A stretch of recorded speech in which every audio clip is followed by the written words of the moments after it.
Saudara yang kekasih di dalam nama Tuhan Yesus Kristus, kita akan membaca firman Tuhan yang kebetulan pada minggu hari ini saya akan membawa tema kelemahan kita adalah senjata Allah. Kelemahan kita senjata Allah. Baiklah kita buka dalam 1 Korintus pasal 1 ayat 25 sampai terakhir, dan pasal yang kedua sampai dengan ayat yang kelima. Karena begitu panjang, kita berganti-ganti untuk membaca. Yang pertama dari saya sendiri, yang kedua dari para remaja, yang ketiga dari para orang tua, saling berganti. Demikian firman Tuhan. Sebab yang bodoh dari Allah lebih besar hikmatnya daripada manusia, dan yang lemah dari Allah lebih kuat daripada manusia.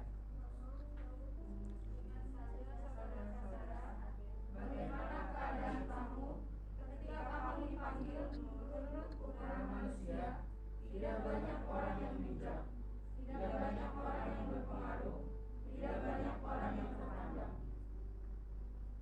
Para orang tua, Tidak banyak orang yang terpandang.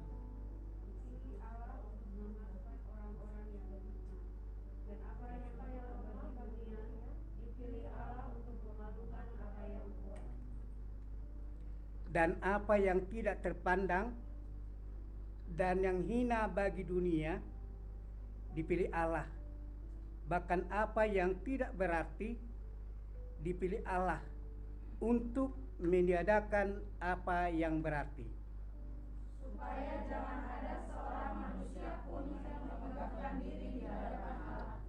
Tetapi oleh Dia benar dalam Kristus Yesus, yang oleh Allah telah menjadi nikmat bagi kita, yang membenarkan dan menguduskan dan menebus kita.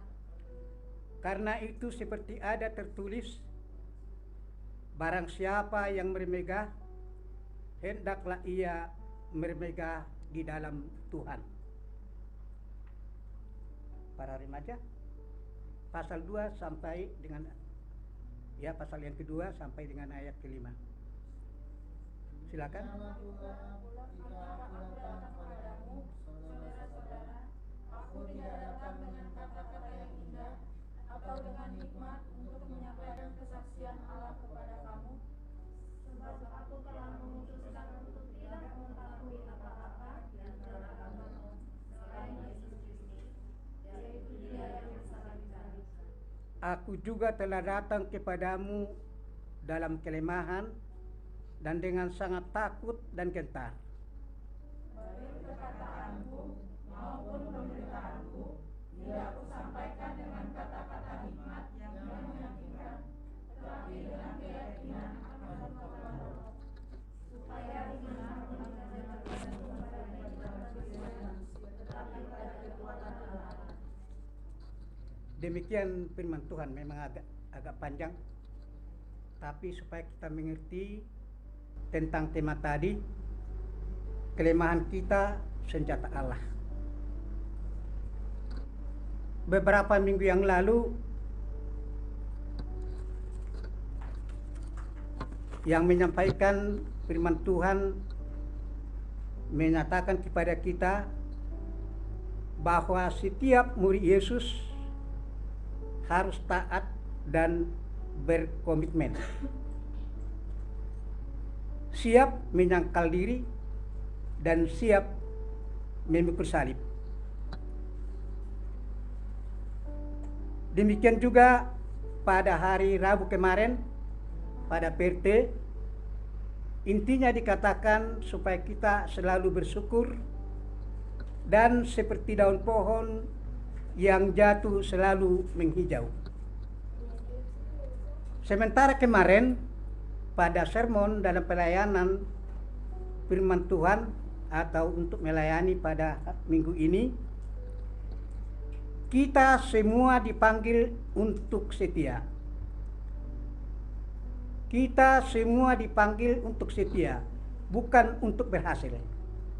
Bukan untuk berhasil, tetapi dipanggil untuk setia. Oleh karena itu, saudara-saudaraku yang kekasih dalam nama Tuhan Yesus, pelayanan kita terhadap Yesus harus dilakukan dengan penuh tanggung jawab, tapi tidak menyenangkan diri sendiri. Yang kemudian dikatakan, lakukan setiap pekerjaan yang dipercayakan oleh Tuhan supaya dilakukan dengan setia. Apa bentuk pelayanan yang dipercayakan Tuhan kepada kita? Saya pikir kita pun tidak perlu bertanya. Melayani keluarga adalah melayani Tuhan. Melayani anak-anak adalah melayani Tuhan. Melayani suami adalah melayani Tuhan. Melayani istri juga melayani Tuhan. Melayani sesama adalah melayani Tuhan. Kita coba dengarkan beberapa kesaksian supaya kita lebih mengerti lagi mengenai firman ini. Tepat pada hari Sabtu tanggal 15 Oktober pada tahun 1932, Nona Gladys Aliwat meninggalkan stasiun Liverpool di Inggris dan menuju Cina untuk menjalankan pelayanan misi. Nona ini tidak membawa uang di kantongnya, kecuali nama seorang wanita yang berjanji untuk bertemu dengannya setelah ia sampai di Cina. Nona Gladys lahir dalam keluarga kelas pekerja miskin. Ia hanya berpendidikan rendah dan tidak memiliki keterampilan. Ia tidak berbudaya dan tidak memiliki uang atas nama pribadi. Ia tidak memiliki sesuatu. Malah untuk mendapatkan penghasilan bagi diri sendiri, ia telah melakukan berbagai pekerjaan seperti menjadi penjaga toko, perawat anak, dan pembantu rumah tangga. Saudara yang kekasih, ketika Allah memanggil Nona Aliwat ini untuk menjalankan pelayanan misi, ia segera melamar ke Chinese Island Mission, atau dengan bahasa Indonesia, Misi Daratan Cina. Tetapi saudaraku, Nona ini ditolak. Karena apa? Karena kualifikasinya terlalu rendah dan pendidikannya terlalu terbatas. Meskipun Nona ini tidak berpendidikan, tidak pernah mendapat pelatihan secara teologis, miskin, dan bukan termasuk wanita yang diidam-idamkan oleh laki-laki, Nona Gladys meninggalkan Inggris menuju Cina dengan membawa harta satu-satunya, yaitu janji Allah. Kita pun yang datang ke rumah Tuhan pada hari ini, mungkin kita pun tidak bisa membawa apa-apa. Hanya percaya bahwa kita akan diberkati oleh Tuhan. Nona ini dengan cepat mempelajari bahasa Cina dengan sekedar mendengarkan. Nona ini juga mendirikan panti asuhan dan mulai mengajarkan cerita-cerita Alkitab. Tentu sangat menarik banyak orang dari seluruh daerah. 8 tahun kemudian, tepatnya pada tahun 1940, setelah dia menabur firman Allah, Nona Gladys akhirnya melihat panen besar yang Allah limpahkan di hadapan dia. Suatu hari ketika Gladys dan seorang penginjil Cina sedang bercakap-cakap, bangunan itu segera dipenuhi banyak orang sampai penuh sesak. Roh Kudus hadir dalam kuasanya yang sangat besar. melanda kerumunan orang itu, baik laki-laki maupun perempuan dan anak-anak. Mereka masuk dalam kerajaan Allah.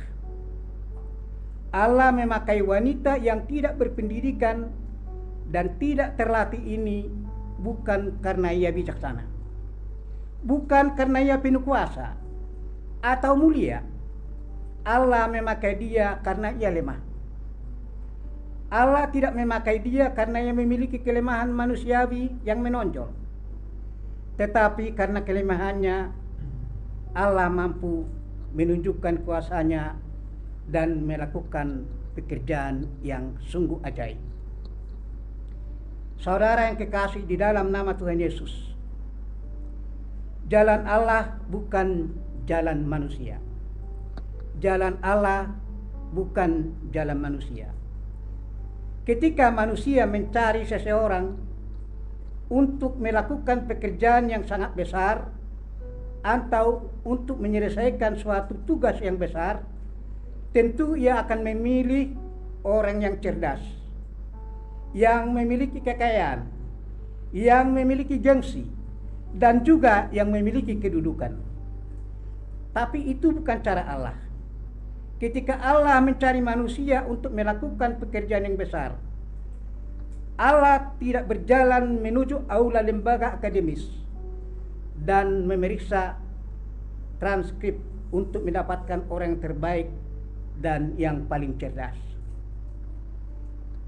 Tuhan tidak menunggu di lembaga keuangan atau menerobos ke dalam ruang dewan perusahaan yang besar untuk mencari orang yang paling kaya dan paling makmur. Saudara yang kekasih, ketika Allah mencari orang untuk melakukan pekerjaan yang besar, ia memilih orang yang bodoh untuk mempermalukan orang bijaksana, dan hal-hal yang lemah untuk mempermalukan hal-hal yang perkasa. Ia memakai yang paling hina dan orang yang dipandang rendah oleh dunia untuk membuat hal-hal yang ada menjadi sia-sia. Itu keterangan daripada ayat 26 sampai ayat 28.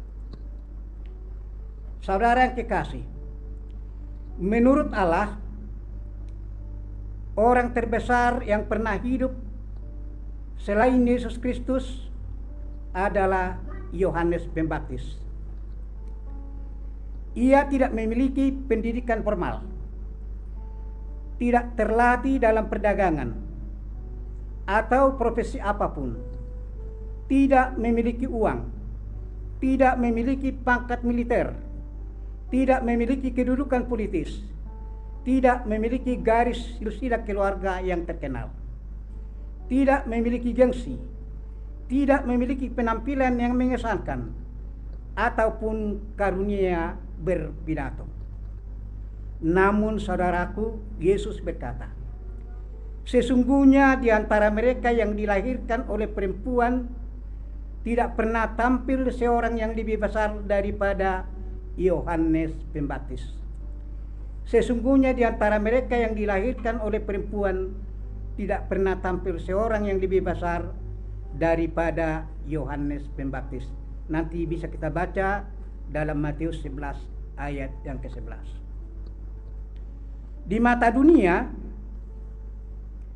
Yohanes Pembaptis bukan siapa-siapa, tidak berasal dari mana-mana, dan tidak memiliki apa-apa. Itulah alasan utama Allah memakai dia. Allah memakai orang yang hina, yang tidak jelas asal-usulnya, dan tidak memiliki sesuatu yang bersedia untuk bergantung kepadanya dalam segala sesuatu. Untuk itulah saudaraku yang kekasih di dalam nama Tuhan Yesus, kita tidak perlu berkecil hati bila pada saat ini ekonomi kita agak lemah, bila pekerjaan kita kurang maju, ataupun mungkin anak-anak kita kurang pintar di sekolahnya.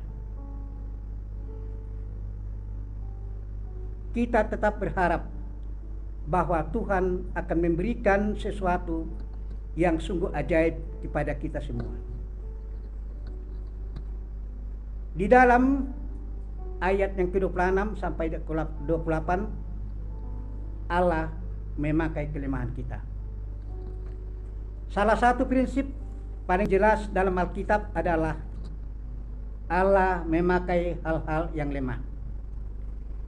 Ia memakai laki-laki dan perempuan yang tidak tergantung kepada kemampuan dan sumber daya alamiah mereka, tetapi bergantung sepenuhnya kepada Allah. Dalam 1 Korintus 1:26 Paulus mengatakan, "Ingat saja saudara-saudara, bagaimana keadaan kamu ketika kamu dipanggil menurut ukuran manusia. Tidak banyak orang yang bijak, tidak banyak orang yang berpengaruh, tidak banyak orang yang terpandang."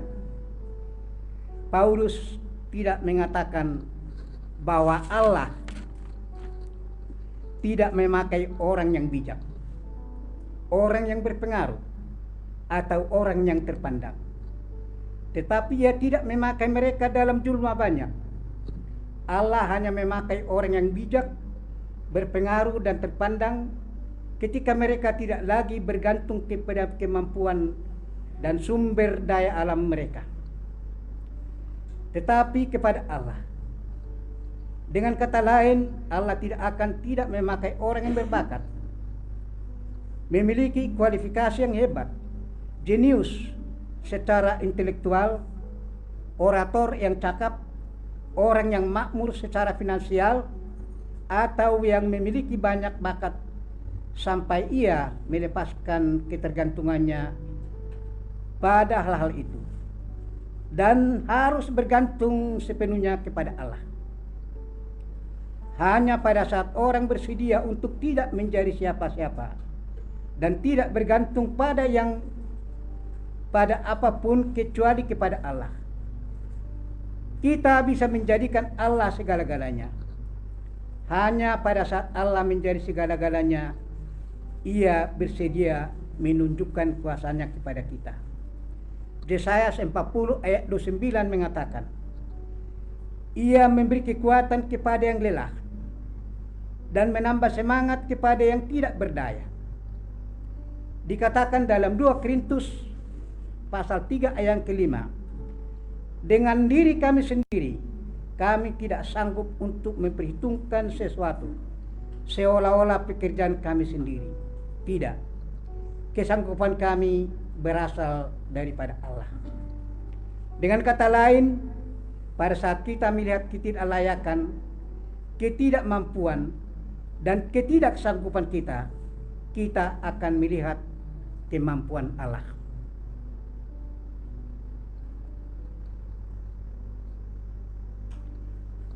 Saudara yang kekasih, dalam 2 Korintus pasal yang ke-12 ayat yang ke-9 dikatakan, justru dalam kelemahanlah kuasaku menjadi sempurna. Kata kuasa di sini kita coba perhatikan, justru dalam kelemahanlah kuasaku menjadi sempurna. Kata kuasa di sini berasal dari dunamis, yang sering kita dengar mendapatkan kata dinamit. Biasanya dinamit ini dipakai untuk berperangnya, ada juga dipakai untuk menangkap ikan. Itu merupakan kata yang sama seperti dipakai dalam Kisah Para Rasul pasal 1 yang ke-8 yang terjemahkan menjadi kuasa. Kata sempurna adalah kata yang sama seperti yang dipakai dalam Yohanes 19 ayat yang ke-30 yang diterjemahkan menjadi selesai, yang berarti lengkap. Jadi kuasa Allah dijadikan sempurna, lengkap dalam kelemahan kita. Di dalam 2 Korintus pasal yang ke-12 ayat 10, Paulus mengatakan, ketika aku lemah, maka aku kuat. Ketika aku lemah, maka aku kuat. Kelemahan kita adalah kekuatan Allah. Penulis surah Ibrani mengatakan tentang laki-laki dan perempuan yang beriman yang terpandang dalam Ibrani pasal yang 11 ayat yang ke-34 dikatakan, mereka telah beroleh kekuatan dalam kelemahan. Saudara yang kekasih di dalam nama Tuhan Yesus, ketika Tuhan kita mencari 12 orang untuk menyampaikan pesannya dan memajukan kerajaannya, ia tidak mengunjungi sekolah kerabian atau seminari teologi atau universitas terkemuka pada zaman itu. Ia tidak mengunjungi pusat bisnis terkemuka seperti Korintus dan Roma. Sesungguhnya ia melewatkan itu semua. Sebaliknya Tuhan Yesus pergi ke pelabuhan penangkap ikan, ke pinggir-pinggir jalan, dan ke pasar-pasar. Ia menemui orang-orang biasa. Di sana ia memilih 12 orang yang tidak berpendidikan, pekerja kasar, dan nelayan buta huruf. Ia memilih sekelompok orang yang tidak tergabung dalam kelompok terkenal. Ia tidak memiliki sesuatu, tetapi yang bersedia untuk bergantung pada Tuhan dalam segala sesuatu. Saudara yang kekasih di dalam nama Tuhan Yesus, hanya pada saat kita mengizinkan kemampuan alamiah kita, talenta kita, pelatihan kita, dan segala sesuatu yang kita andalkan untuk jatuh ke tanah dan mati, pada saat itulah kita akan melihat kekuatan dan kekuasaan Allah. Kelemahan kita merupakan latar belakang terbaik bagi Allah untuk menunjukkan kuasanya. Saudara yang kekasih, Del Moody salah seorang penginjil dan memenangkan lebih 1 juta jiwa untuk Tuhan. Ia tidak memiliki pendidikan. Penampilan fisiknya sering digambarkan tidak menarik. Nada suaranya sengau. Tetapi kelemahan ini tidak menghalangi Allah untuk memakai dia dan menggoncangkan dunia melalui dia.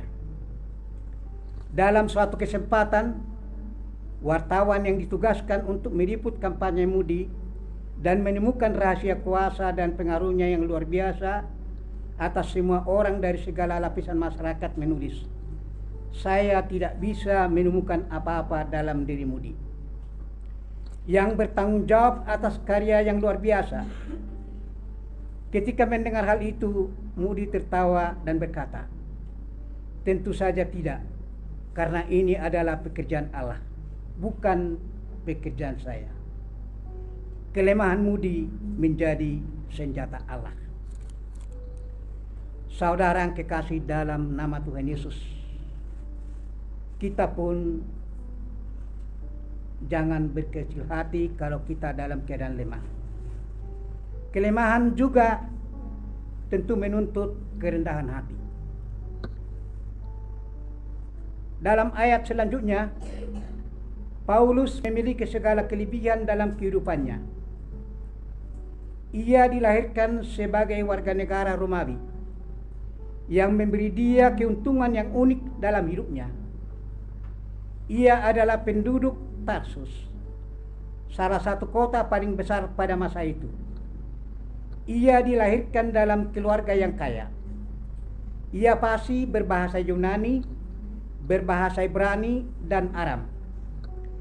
Ia belajar sejarah Yahudi di Yerusalem di bawah Gamaliel, rabi yang terkenal pada saat itu.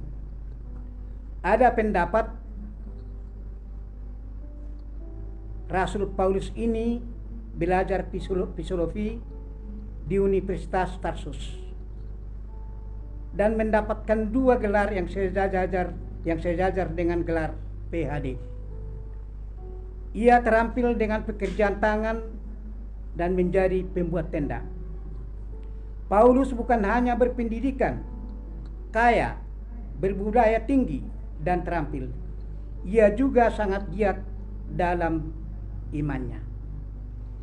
Ia juga seorang pengkhotbah firman yang dinamis dan memiliki energi yang tidak ada habisnya. Secara manusiawi, Paulus memiliki semua itu.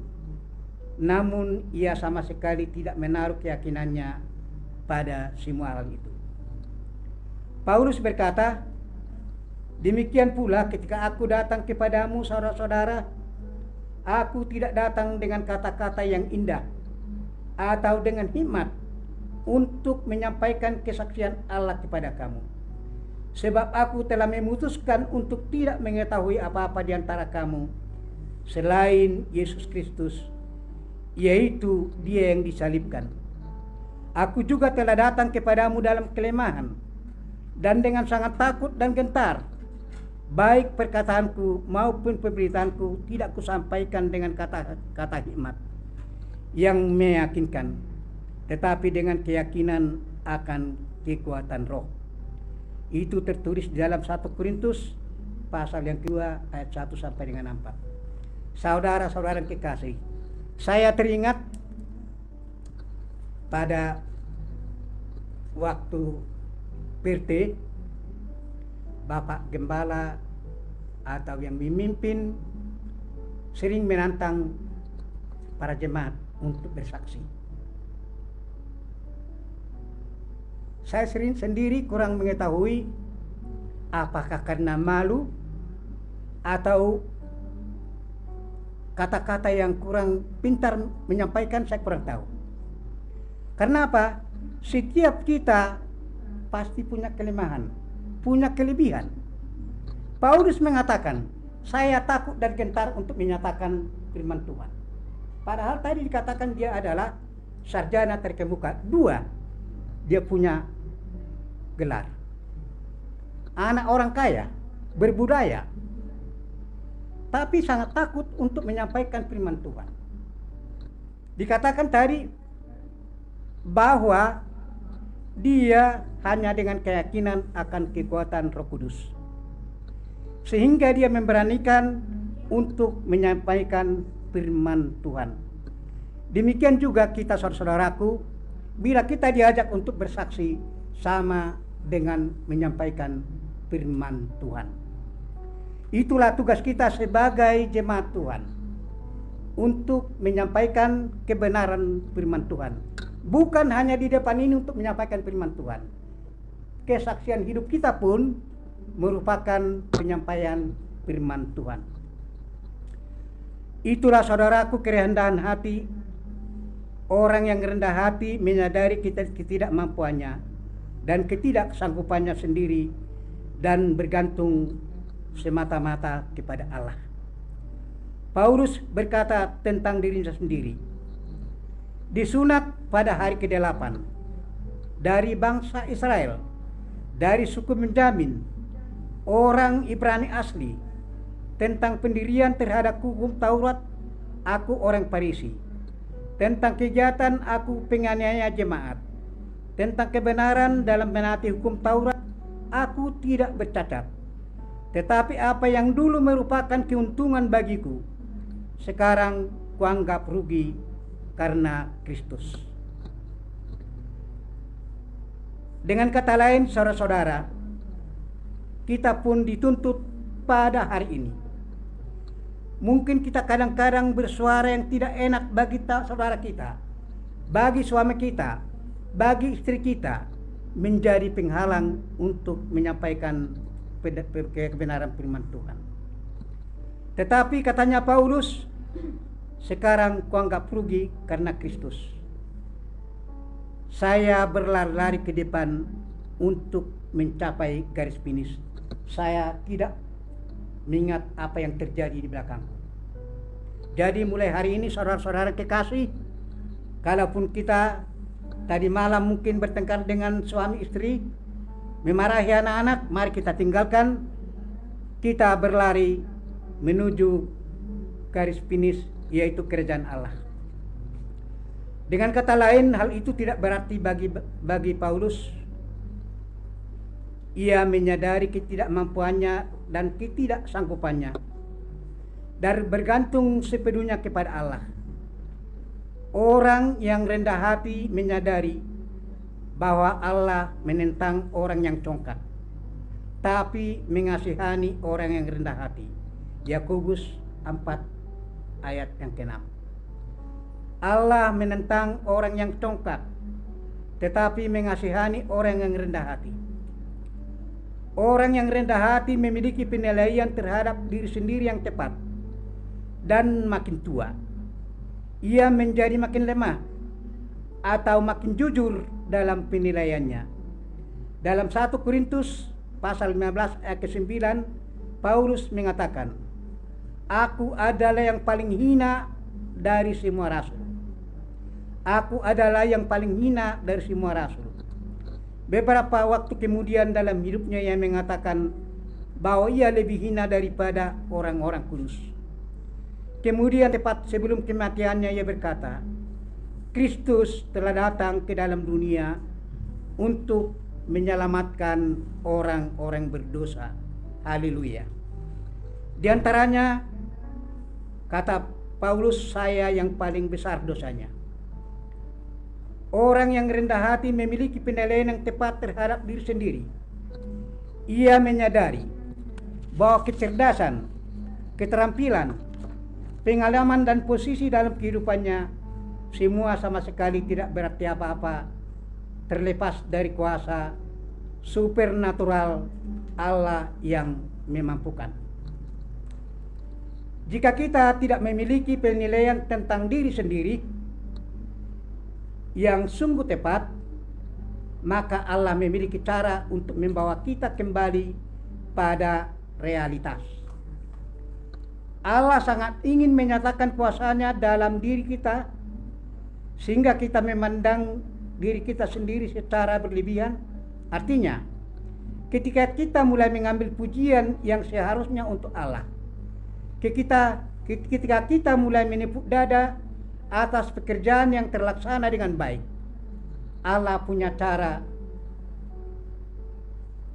untuk meluruskan kita. Dalam 2 Korintus 12 ayat 7 Paulus mengatakan tentang diri sendiri, "Dan supaya aku jangan meninggikan diri karena penyataan yang luar biasa itu, maka aku diberi suatu duri di dalam dagingku." Ini sangat penting untuk kita ketahui. Paulus mengatakan ia diberikan suatu duri di dalam dagingnya. Duri ini merupakan suatu penyakit.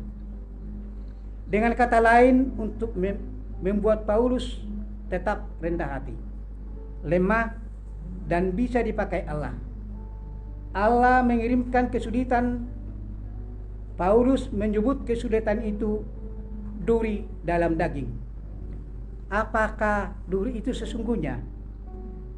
Tentunya kita tidak tahu. Yang kita tahu hal itu menyakitkan, karena kata duri artinya adalah kayu runting atau penderitaan fisik yang menyakitkan. Penderitaan fisik menyertai Paulus selama 14 tahun. Tetapi mengapa duri itu diberikan? Dan mengapa Allah tidak menyingkirkannya? Kita diberitahu alasannya dalam ayat 7. "Supaya aku jangan meninggikan diri." Supaya aku jangan meninggikan diri.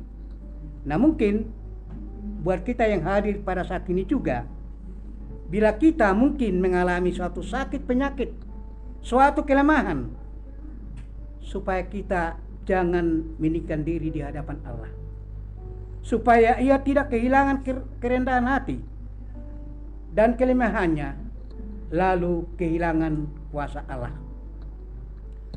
Allah sering mendatangkan cacat, kesulitan, penyakit, dan berbagai jenis penderitaan ke dalam hidup kita, untuk membuat kita tentunya menjadi rendah hati dan tetap bergantung kepada Allah. Dengan cara itu ia bisa menyatakan kuasanya dan memakai kita dalam kehidupan orang-orang lain. Allah menuntut kerendahan hati untuk membuat kita tetap lemah. Kita perlu tetap lemah supaya tidak mempunyai pilihan selain bergantung pada Allah. Masalah kita sekarang bukanlah kelemahan kita, melainkan kekuatan kita. Kita tinggal pada masa di mana segala sesuatu tersedia bagi kita. Kita bisa memiliki keterampilan tertentu atau pendidikan yang terbaik.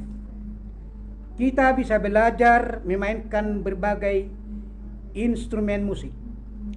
Kita bisa dilatih untuk memiliki sikap yang sopan dan halus di hadapan manusia. Kita bisa dilatih untuk berkhotbah dan mengajar dengan baik. Kita bisa belajar menjadi manajer dan mendapatkan banyak uang, atau belajar menjadi pengusaha yang menjalankan perusahaan yang hebat yang termasuk dalam Fortune 500. Kita bisa belajar menganalisis dan menyelesaikan masalah yang paling rumit sekalipun. Meskipun semua itu baik, hal itu sesungguhnya bisa menghalangi dan merampas peran kita. Ketika seseorang berpikir bahwa semua keterampilan, talenta, dan kemampuan alamiah serta semua yang dipelajari dapat dijadikan modal agar ia dipakai Allah, maka ia tertipu dan secara menyedihkan tersesat. Faktanya adalah Allah memakai orang yang tidak bergantung pada hal apapun kecuali kepada dirinya sendiri, kecuali kepada Allah sendiri. Allah membuat kita rendah hati untuk membuat kita bergantung kepadanya, sehingga ia bisa memakai kita untuk kemuliaannya. Amin. Kita berdoa.